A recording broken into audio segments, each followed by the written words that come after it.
You can read it in a book, all about history and whatnot, but when you see something that's tangible, something that somebody actually wore, it really is about the person. It's the most personal of all artifacts, what you have on your body, your heartbeats inside that.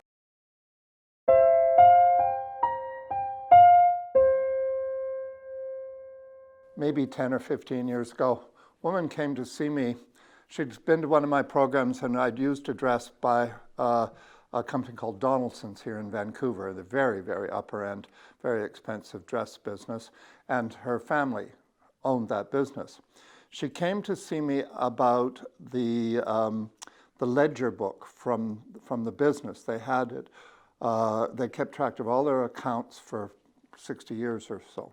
So she came to see me at home, and we went through it, and it was fascinating and so on. And then when she was leaving, she said, "Oh, and I brought this piece of clothing that you might want." And she took this cape out of a box, and I said, "Of course, I want it. It's very beautiful. It's very glamorous and shiny. Shiny is good." And then I asked her if she knew anything about it, and she said yes. It had been brought into the shop to be repaired by a fellow named Ross Hamilton, who had portrayed the character Marjorie with the Dumbbells. And the Dumbbells was a troupe of entertainers that did straight roles, but also cross-dressing, during the First World War, attached to the Canadian Army. They had been hugely popular, very, very successful. Marjorie played a diva and sang in his own voice as a soprano, and I gather quite well, and was very, very well received. He was from Pugwash, Nova Scotia, which is even more eccentric and wonderful. So it's Canada-wide, coast to coast to coast. But he never came back to pick it up.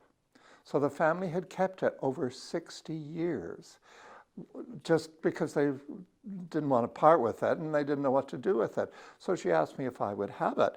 Well, this to me was a staggering opportunity. This is a piece of Canadian history.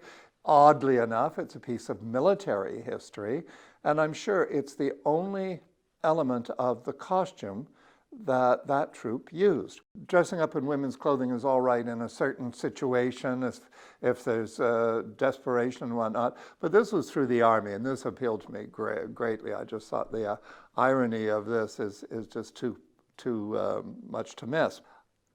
The cape is silk, and it was an expensive fabric. It's very Art Deco. It has a geometric pattern here of distorted blocks and squares and diamond shapes and whatnot, but very much modern for its time. It is a geometric shape. It's this cocoon shape that was so incredibly popular.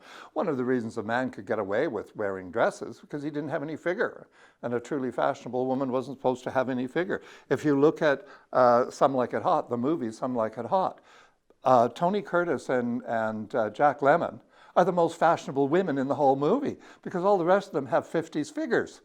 Marilyn Monroe looks like Marilyn Monroe in the wrong dress through most of it. Her first appearance, she wears a black satin coat with a monkey fur collar on it, and she looks like it's a real 20s coat.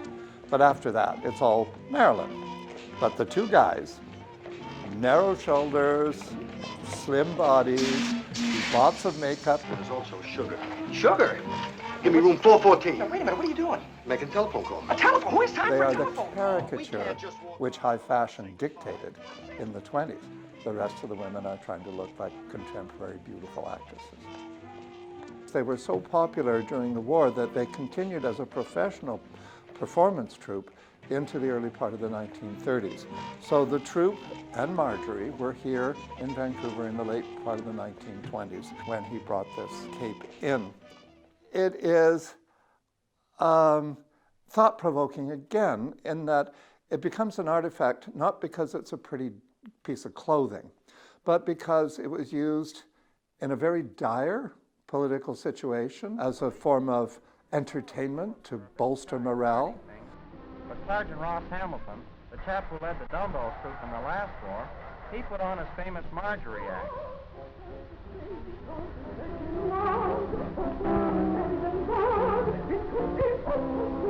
One of the reasons that the productions were so important is that it made you laugh. The absurdity of it. There might be the opportunity for real talent that does entertain you, but the absurdity of the cross-dressing, the buffoonery, the clown-like aspects, this was incredibly valuable in a war which had been the worst war the world had ever seen, and they knew it at the time. When people went over the top, chances are there were going to be thousands of people dead within the next 15 minutes. And you could easily be one of them and all your comrades.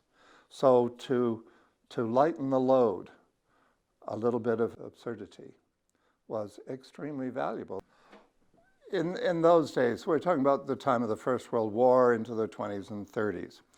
Anything that was out of the norm was viewed with suspicion or worse. Religious conservatism, moral conservatism, these were extremely powerful influences at the time. And if there was a lesbian woman in the military or a gay man in the military, it was so eccentric, at least in the public perception. It was not really a likely possibility. So if something like that happened, it was shocking, and you either ignored it or you got rid of it as fast as possible and as quietly as possible. You didn't want to draw any attention to the possibility that this had happened, even that Mr. Hamilton could get into the military. It was acceptable if you made fun of it, if you were a clown. And that's partly where drag has value, has power, because it's larger than life. I certainly have known women over the years who like to go and see drag queens because that's not the way any woman they knew ever looked. It is hyperbole. It is a kind of theater. It's a separate school of thought, sort of. And it is ancient. It is truly, truly ancient. Outside of the theatrical life, Marjorie, I guess, flourished, but Ross Hamilton became redundant when the war was over. He was actually recruited or included in the military in Canada during the Second World War to organize entertainment, again, for the troops. But that didn't last too well because he wasn't very discreet about his own homosexuality, and it was suggested that he would resign from the military, which he did do.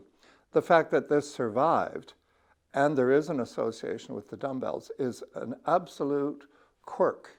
It's an idiosyncrasy. It's a long shot. And that's partly what makes it so interesting, because it is eccentric. Your clothing is your costume. It's the costume for the character that you are trying to portray, whether it's true or not, but it is how you want to be perceived. So Ross wanted to be a glamorous soprano, and for a brief period of time, I guess he was.